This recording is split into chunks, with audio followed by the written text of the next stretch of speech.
اپنی عبادت گاہوں کے لیے اسپیکروں کے اندر اناؤنسمنٹ کرتے ہیں کہ ہمیں چندے کی ضرورت ہے، اور مسجدوں میں مولوی حضرات صرف 5 روپے کے لیے اعلانات کرتے ہیں کہ فلاں شخص آ گیا اس نے 5 روپے دیے، فلاں شخص آ گیا اس نے 50 روپے دیے۔ ہم مسلمان ہیں، ہمارا مذہب اسلام ہے، ہم کائنات کی سب سے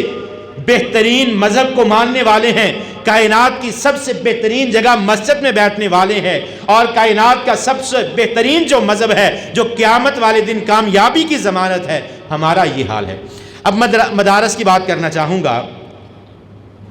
کہ مدارس بھی اسی طرح ہے کہ ہم نے مدارس کو صرف صدقہ دینا ہے، زکوٰۃ دینی ہے، وہ بھی کب؟ جب ہم پر کوئی مصیبت آ جائے، یہ جی اب آپ اس طرح کریں جی کوئی مرغی یا کوئی گوشت لے کر مدرسے میں دے آئیں، جب ہم پر کوئی تکلیف بیماری آ جائے، چلے یہ صدقہ کرنا ہے، یہ مسجد میں دے دیں، روڈ پر چلتے ہوئے ایکسیڈنٹ ہو گیا، پتہ چلا کہ یہ جی ایکسیڈنٹ ہو گیا، تکلیف آ گئی ہے، اب مسجد مدرسے کو چند پیسے دے دیں۔